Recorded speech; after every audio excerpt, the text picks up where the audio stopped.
One of my all-time favourite ways to explain the difference between leadership and management is this. Imagine a team clearing a rainforest.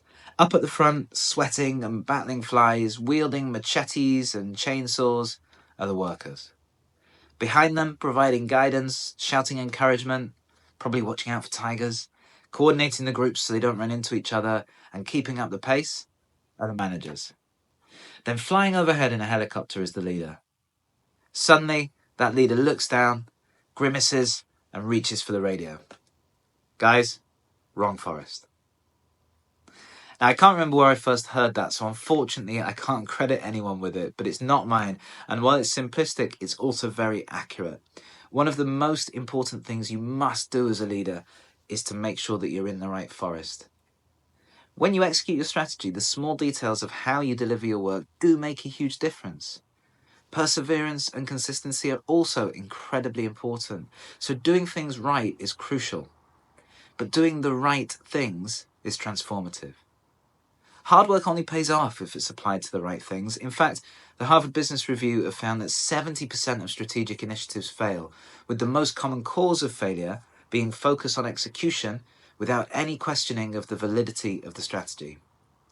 Choosing the right forest has major positive benefits too. McKinsey's research has shown that companies that adapt their strategies to take into account external changes outperform competitors by 30% over a 5-year period. At the same time, building a successful company is hard. It takes far longer than anyone thinks, and giving up or shifting direction just before you break through and win is a heartbreaking recipe for failure. So how can you tell the difference between needing to persevere and refine your tactics and being in the wrong forest? Well, there are several indicators to watch out for. You might well need a shift in strategy if you're executing your plan well and meeting your operational goals, but the results you expect aren't coming.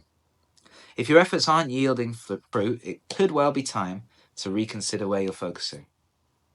It might also be time for a shift if the competitive landscape has altered and you haven't adapted.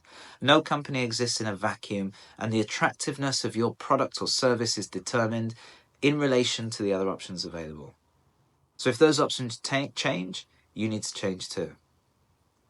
Or it could be that customer needs have changed, but your offerings have remained static. So as an example, when I started out in the recruitment industry nearly 20 years ago, the biggest problem that we solved was identification of and access to talent. We had databases of 500,000, 1 million candidates, and we were able to call them and email them. Today, that's no longer the issue that clients face. Access to talent isn't a problem, and many businesses have fallen into obscurity by continuing to offer the same type of solution. Those that have adapted have done really well.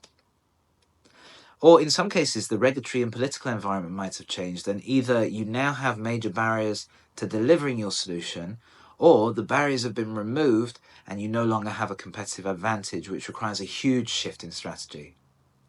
And then most relevant to most of us today, technology might be displacing what you do. And at some point that's going to happen to all of us. So using technology to disrupt yourself rather than letting someone else do it is essential. Don't be Blockbuster, perfecting your in-store rental business while Netflix is round the corner bringing streaming to the market. Before you start your assault on the year ahead then, pause and reflect. Which of these changes are happening in your world and how will they affect you? And it's really important to be honest here. It can be painful, but you've got to look at whether new players have emerged, new technology is eroding your market, or your customers are facing new challenges that are now more pressing than the ones that you solve. And fundamentally, in light of all those changes, does your approach and model remain feasible? And if it doesn't, then you might need to make some fundamental changes. Go back to your mission and develop new ways to achieve it that use the shifts in the market to your advantage. Strategic change is incredibly difficult and painful, but continuing to execute an out-of-date strategy is lethal. The good news is that most of your competitors won't make the necessary changes, so if you do, the rewards can be considerable.